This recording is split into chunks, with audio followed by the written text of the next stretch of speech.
খালা ওর লগে আমি আর সংসার করুম না, আর আমি তালাক দিয়ে দিব। তোমার কাছে ভালো কোন উকিলের ঠিকানা আছে, আমার একটু দিতে পারো? তোর জামাইরে তুই তালাক দিবি? হ। শোন, উত্তরপাড়ার রেশমি আছে না, রেশমির কাছে যা। কেন রেশমির কাছে যাবো কেন? আর তোমার কাছে চাইলাম আমি একটা উকিলের ঠিকানা, তুমি কও রেশমির কাছে যাইতে। রেশমি ওর জামাইরে 1 বছর হয়েছে তালাক দিছে, তুই ওর কাছে গেলে সব জানতে পারবি। ওর কাছে যা, যা মা যা, ওর কাছে গেলে সব জানতে পারবি। যা। আচ্ছা আচ্ছা যাই। যা।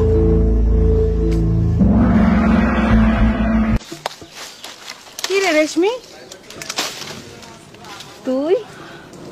হাই হাই, তোর কি অবস্থা? গালের মধ্যে এটা কি হয়েছে তোর? আরে কিছু না, কাম করতে গেল খোঁচা লাগছিল, সেরে যাবে। তুই এদিকে কি লেগা, কোনো কামে আইসোস? না আইলাম আর কি তোর একটু দেখতে, কিন্তু তোর চেহারা এমন হয়ে গেছে কেন? তুই কি সুন্দর একটা মাইয়া ছিলি, ধবধবে সাদা একটা মাইয়া, এখন কালির মতো হয়ে গেছো কেন?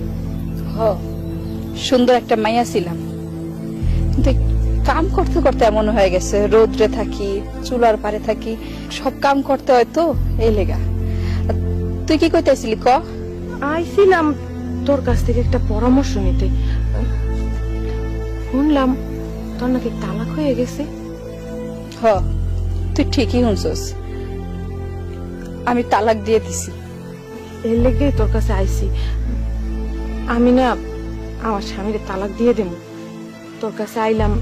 তুই আমার একটা উকিলের ঠিকানা দিতে পারো? তুই যারে দিয়ে কাজটা করাইছো ওই উকিলের ঠিকানা দিলেও হইব। কি কস তুই? তুই ভাইবা চিন্তা কথা কইতাছস?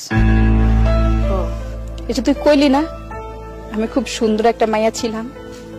সত্যি তো, আমি খুব সুন্দর একটা মাইয়া ছিলাম। আমার বাপের একমাত্র মাইয়া ছিলাম আমি। আবার আমার ভাইয়েরা, ভাইগো কাছে তো ছিলাম রাজকন্যা।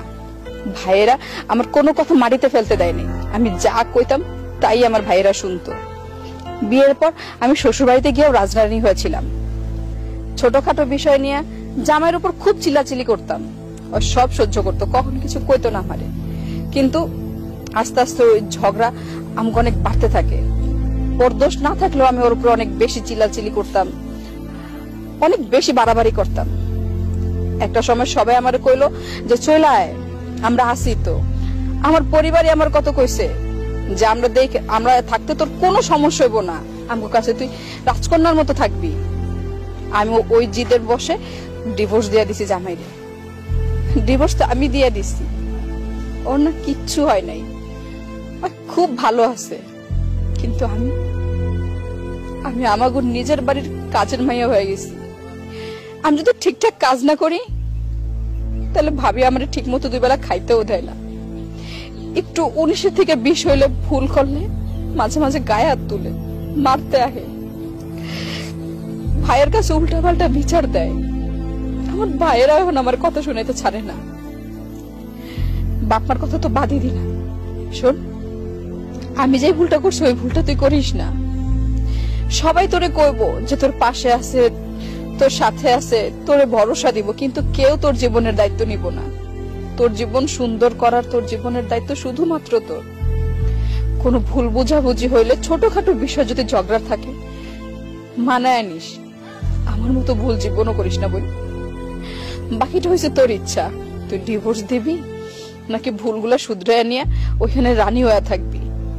তাইলে তুই যা, আমি এই কামটি যদি তাড়াতাড়ি শেষ না করি তাহলে ভাবে এসে অনেক কথা শোনাবে। আর যদি তোর লাগে গল্প করতেছি তাইলে এমন হচ্ছে মারতেও পারে। তুই যা।